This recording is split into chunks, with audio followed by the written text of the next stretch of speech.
The finance ministers who were coming in here just in the last hour were putting on a very brave face. In fact, they were rather confident surrounding the situation in Italy. I think for the same reason you're seeing some optimism in markets this morning. It was largely expected, so a very different reaction than what we saw in the immediate aftermath of the Brexit vote. In fact, several finance ministers I spoke to said they have faith in the Italian government that it will be a smooth political transition. So that's the political side of things. But when I asked whether or not concerns over the banking crisis could seep into wider risks for the Eurozone financial system, that's another issue some are saying is still too early to tell. I put that question to the Eurogroup president, Jerome Dijsselbloem, and asked him whether or not he was looking for additional reassurances from the ECB on that matter. Here's what he had to say.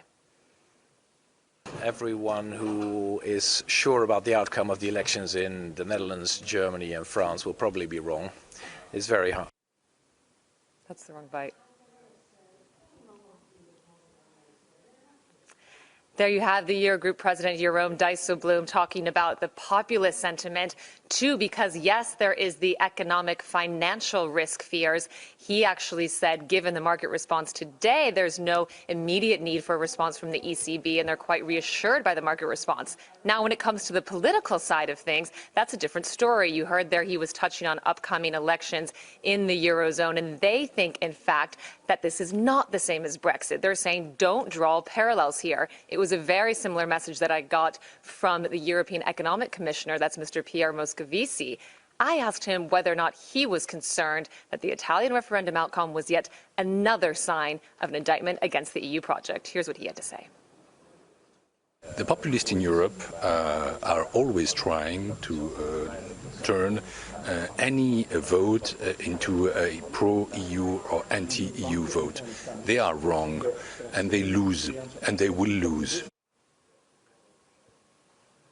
So a very strong message there coming from Commissioner Moscovici. They will lose, talking about populist sentiment in the Eurozone as we get closer to the French and German elections. They were very clear to say here, the finance ministers coming to Brussels, this is an Italian issue, not a broader Eurozone issue. But remember, this meeting is originally drafted to talk about Greece, a country that may be out of the headlines for now, but is still facing concerns when it comes to a pass on their second ballot review and additional debt relief. So plenty to come here throughout the day in Brussels.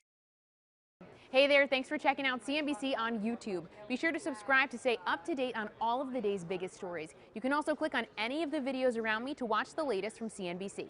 Thanks for watching.